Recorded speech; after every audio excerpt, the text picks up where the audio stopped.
1884년 조선의 중심부에서 단 3일 동안 일어난 사건이 나라의 운명을 뒤흔들었습니다. 근대화를 꿈꾸던 젊은 개혁파들이 목숨을 걸고 일으킨 갑신정변. 그러나 이들은 끝내 실패로 돌아섰고 그들의 꿈은 비극으로 마무리되었습니다. 하지만 그들이 남긴 개혁의 외침은 조선의 근대화를 향한 첫걸음으로 기억됩니다. 지금부터 갑신정변의 시작과 끝, 그리고 그 속에 숨겨진 이야기들을 들려드리겠습니다. 1. 갑신정변의 배경 변화의 요구와 조선의 위기. 19세기 후반 조선은 외세의 압박과 내부적 부패로 인해 심각한 위기에 직면했습니다.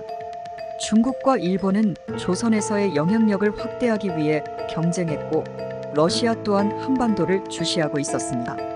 조선 내부는 이러한 외세의 압력과 함께 지배층의 부패와 무능으로 인해 점점 더 혼란스러워졌습니다. 이러한 상황에서 젊은 지식인들로 구성된 개화파는 조선의 근대화를 통해 국가를 개혁하려는 열망을 품게 되었습니다. 특히 김옥균, 박영효, 서재필 등으로 대표되는 급진 개화파는 일본의 메이지 유신을 모델로 삼아 빠르고 강력한 개혁을 추진하려 했습니다.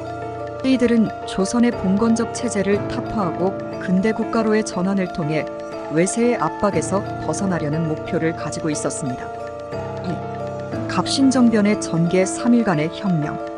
1884년 12월 4일 김옥균과 박영효를 중심으로 한 급진 개화파는 일본의 지원을 받아가 신정변을 일으켰습니다. 이들은 우정국 개국 축하연을 기회로 삼아 정변을 계획했습니다. 축하연 도중 급진 개화파는 정권의 실세였던 민씨 세력을 공격하며 왕실을 장악하고 고종과 명성황후를 경복궁으로 옮겨 새로운 개혁 정권을 선포했습니다. 이들은 새로운 정권의 방향성을 담은 14개조 개혁안을 발표했습니다. 주요 내용으로는 노비제 폐지, 과거제도 폐지, 토지제도의 개혁, 재정의 중앙집권화, 외세의 간섭 배제 등이 포함되었습니다. 이 개혁안은 조선 사회의 봉건적 잔재를 청산하고 근대 국가로의 전환을 목표로 한 야심찬 계획이었습니다. 하지만 갑신정변은 오래가지 못했습니다.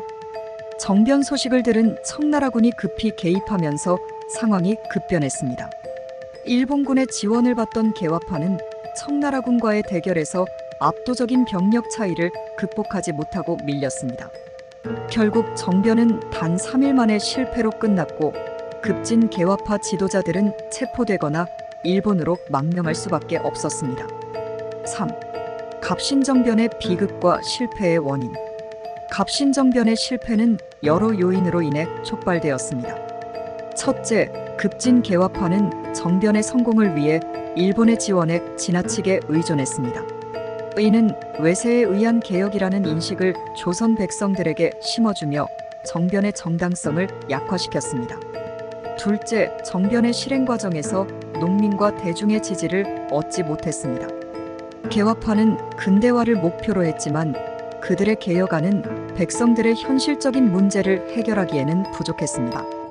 셋째, 청나라의 개입은 정변의 방향을 완전히 뒤집는 결정적인 계기가 되었습니다.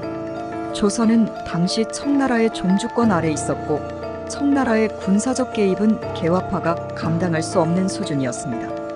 갑신정변이 실패로 돌아가면서 급진 개화파는 대대적인 탄압을 받았습니다. 김옥균을 포함한 주요 지도자들은 일본으로 망명했지만 그곳에서도 암살과 같은 비극을 피할 수 없었습니다. 개혁의 꿈은 좌절되었지만 그들의 외침은 이후 조선의 근대화를 향한 첫걸음으로 평가됩니다.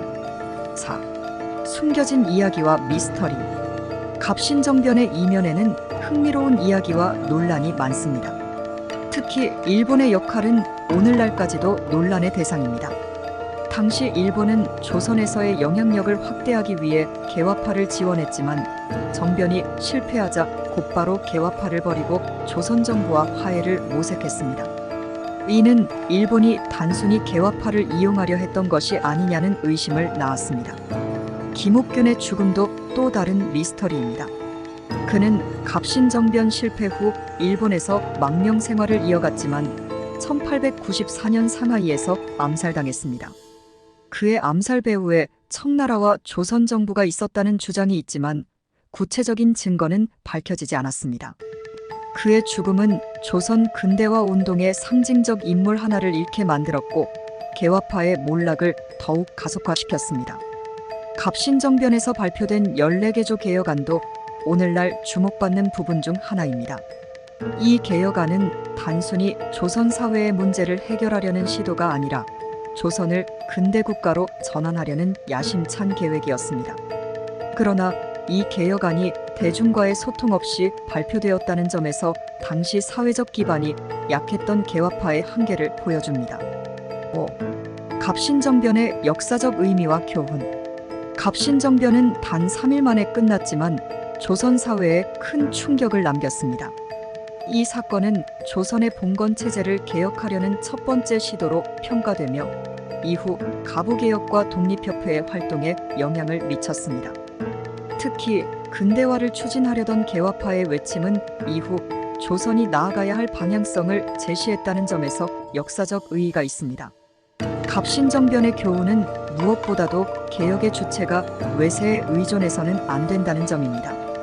또한 대중의 지지와 참여 없이 이루어진 개혁은 성공할 수 없다는 사실을 보여줍니다. 갑신정변은 실패로 끝났지만 그들이 남긴 이상과 열망은 이후 조선의 근대화 과정에서 중요한 원동력이 되었습니다. 갑신정변은 실패로 끝났지만 조선의 근대화를 향한 첫걸음을 내디뎠습니다. 외세와 내부 부패 속에서도 변화를 꿈꿨던 젊은 개혁파들의 외침은 오늘날에도 중요한 교훈으로 남아 있습니다. 역사를 기억하는 것은 우리가 더 나은 미래를 준비하는 데 필요한 지혜를 주기 때문입니다.